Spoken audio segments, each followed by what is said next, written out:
Hey, welcome back to Derrieres. I came down here to watch my duckies this morning. Had me a cup of coffee going, some mushroom coffee, which has been like doing my belly so much more better. Oh my gosh, it's amazing. And then I use coconut milk instead of cream. Game changer, total game changer. I love it. Anyway, I came down here bright and early this morning. Well, it's not even bright and early because it's overcast, but needless to say, it's early. And I thought I'd talk to you about something and what's going on. I decided that I was going to go ahead and make a list last night because I always go upstairs and make lists of everything. I plan out my videos and I plan out what we're doing on the property and I plan out what I need to do with mom and dad, and I plan everything out and get my schedule going, get it straight. But I also have a book that I keep all my stock in of all of my food, all my pantry items, all my dry goods, all my cleaning items, you name it, oil for the car, whatever. It's all in a stock list. So I thought about it last night and I thought, you know what? I'm knocking this stuff out, but I want to get really you guys involved in it. So maybe you can do it too. I'm starting with the beans.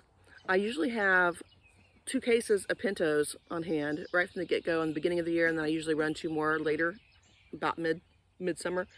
And we're getting low. So it's time for me to do the pintos again. But I am also knocking out all my beans, and I decided to just make a list of all the beans that I'm going to knock out here. And I made a list of everything after that because I thought, why not? But I'm starting with the beans, and you guys can too. And if we kind of just go through our list of the things that we need, then we can get our list done easy. I have a lot of stuff I have to put up this summer. We went through half of our meat on our meat shelves. So I've been really busy, and Kane's been pulling stuff off and using it, which is what we made it for. So it's good that it's getting used so we can keep rotating it. But I've got a lot more that I need to put up then, and I have a bunch of meat in the freezer that I need to get canned. So, and I'm going to have to do things a little different there too. You know, this time I'm going to season the meat. I'm going to do some that's plain, but I'm also going to do some that already is ready to go with whatever dish I'm wanting to make with it. I got a hair on me I can't get rid of. There we go. Okay. So anyway, my beans, I think, let's see, 1, 2, 3, 4, 5, 6, 7, 8, 9, 10, 11, 12, 13, 14, 15, 16, 17, 18, 19, 20, 21, 22, 23. 23 different kinds of beans I would like to have on the shelf.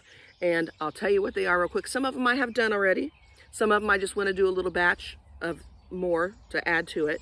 So I'll just go through the list. Greens and beans.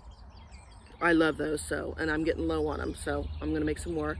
Green beans, I need to get that done. The green beans, potatoes, and sausage, I have some done, but I'm going to do some more. Green beans and tomatoes with the onion and the mustard in it and all that. Then I did a video not too long on that, not too long ago. I have those done because I don't eat a lot of green beans, but that was enough for me for probably the year added with the other green beans when I make them. Black beans, I'm going to do those next on my list. The black-eyed peas today, I'm getting that done. The cannellini beans, I love cannellini beans, so I'm definitely going to can those.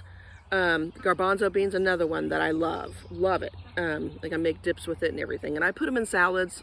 I love them, so I'm definitely doing those. Lentils, I already did some lentils. I did a red lentil soup. That was awesome.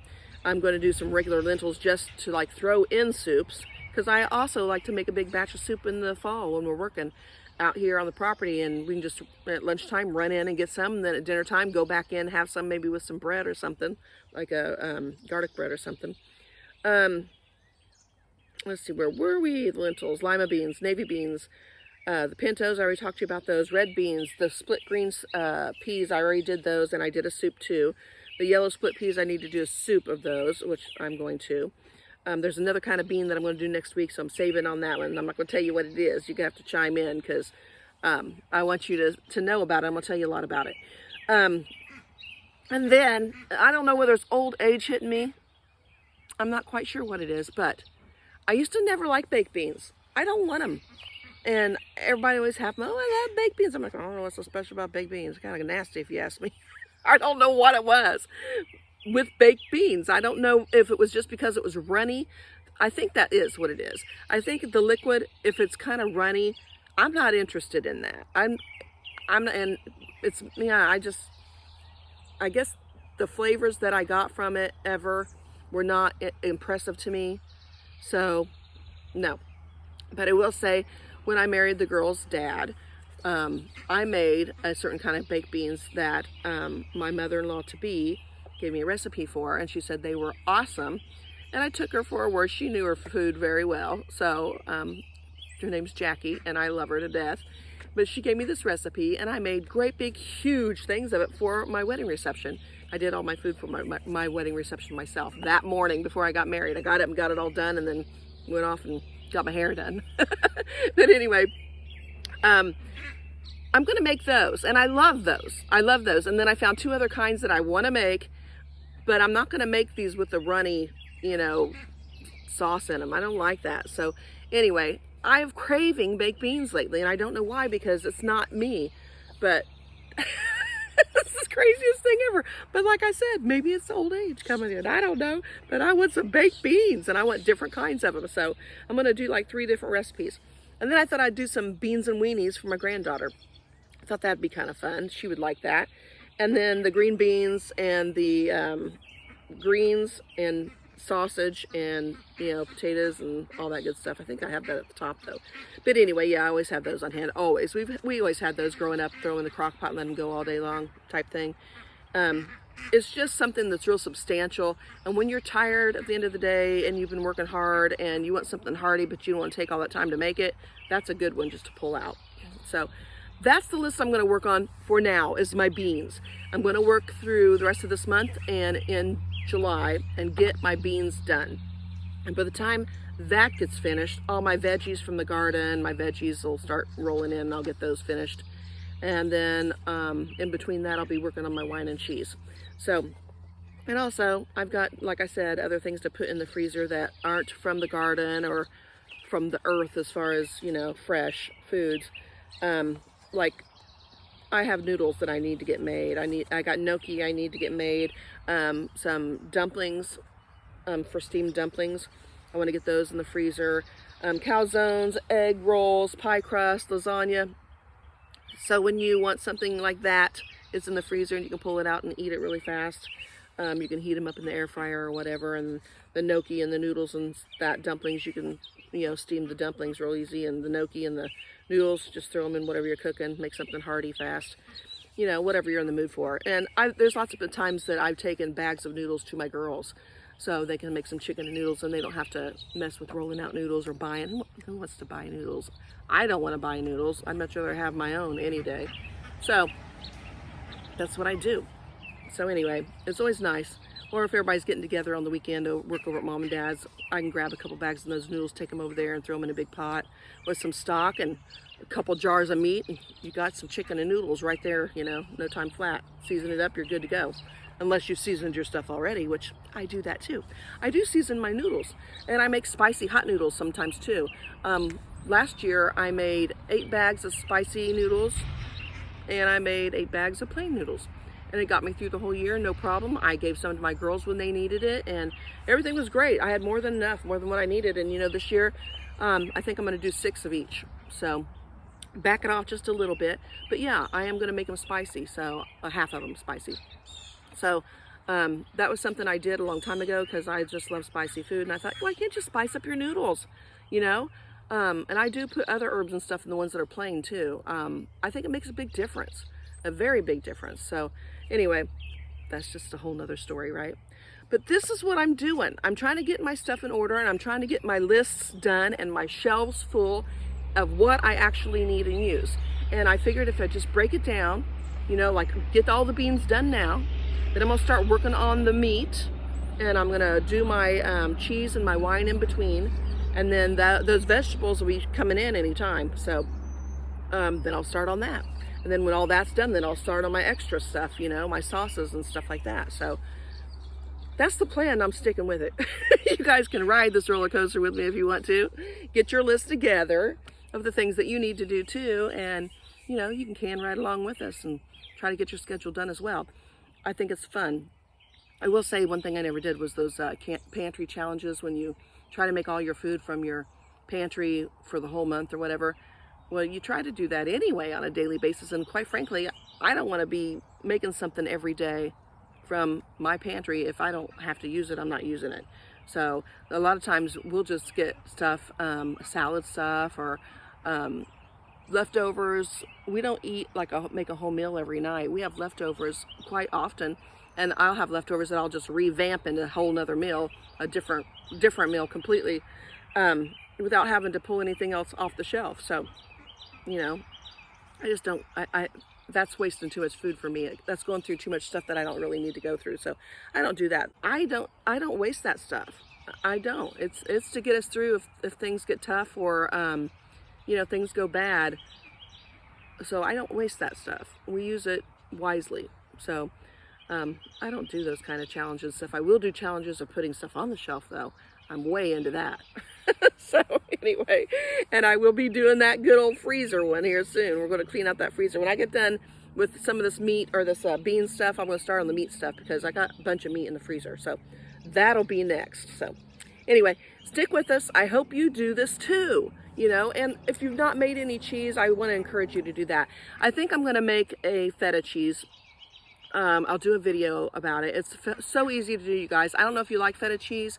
You can make goat's milk feta cheese and you can make regular milk feta cheese. And I will try to do the regular milk feta cheese because I know a lot of you might not be able to get your hands on any goat's milk. So, and it's really good. It's really good. You'll like it too, just like you would the other one. But you can do this so easy and you don't need a lot of stuff to do it. And I know that things are expensive right now, but if you just purchase the things you need for certain things a little bit at a time, like when you're making cheese, you're going to need rennet, you're going to need a culture, you need some calcium chloride. My rooster's getting ready to fight again. I was watching him. Those are three things that you're going to need. You need some cheesecloth, but you can use linen if you need to. You can change it up as you go. You don't have to buy cheese molds necessarily. You don't really have to.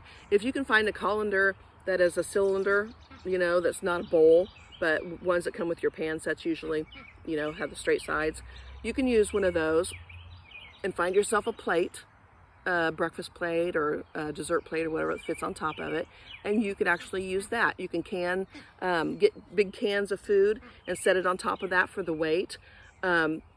You can get this done, you guys. You can get it done without buying anything. I did. I started out and I didn't buy anything. I even made my own cheese presses. I mean, it's so simple to do. It's unbelievable. So you guys can do it and hardly costs nothing. I mean, I'm cheap, you guys. I'm so cheap. I don't have to spend money. I don't. If I can save money and get my things done that I want to get done, that's what I do. So if I'm spending money on cheese, it's generally on a like culture. You know, that's probably it. And this year I finally did buy a few molds that I wanted that were different sizes so that I can make double batches, or I can make a large batch and then split the cheese into two different cheeses. So I have two smaller ones instead of one big one, because that seems to work out better for me. I can cut them in in halves that way. And then that's a good hunk of cheese really, and I can give it to one of my girls without having to give them a whole piece, you know, and then they got some they're not going to eat fast enough and it might dry out or whatever. So I just tried to tried to switch it up this year a little bit, and I had some really good ideas and good bargains I found on Amazon, and I thought, yeah, I think I'm going to get them while they're cheap. I think I got a set of 2 for $11, and I got another one that was like $7, molds, cheese molds. So I went ahead and got those. But I usually go looking at stuff at Goodwill, and I found a really good colander, like I said. Those ones that comes with your pan sets had teeny little holes in it, and I have a bigger one in there that's just like that, but only bigger. But this one was a little smaller. It's about a medium size, and I thought, yeah, I'm gonna grab that because I know I'll use it. I know I will. And those Melamie plates are awesome to use for the top follower. They're awesome. So you can pick one of those up at Goodwill too for 99 cents. So yeah, just look ahead, and while you're in Goodwill rummaging around at finding something that you can use for the bottom of the mold, well, find a top plate right there while you're there, something that you can put in there in the top for a follower. Just check it out. And if you don't know what I'm talking about and you want to make cheese, just put it down in the comments and I'll explain it more in a cheese video, more about cheese making rather than just making the cheese. So just let me know if you're interested in that. I really hate making a video of it if you guys really aren't interested. So we'll see how that goes. But I'm gonna let you go. We're gonna start on this list, getting it knocked out. And like I said, next week, pay attention, because I'm gonna make these beans, and I had to look them up. When I found them, I was like, oh, these are cool, I wanna make these. And so I started reading on them. I was like, oh yeah, I should have been making these all along. So I'm excited about those, and I'll let you know all about them next week. You guys pay attention and hang in there, stick with me, and come back for more. I'll see you soon. There will be a bean video coming out later today. Bye.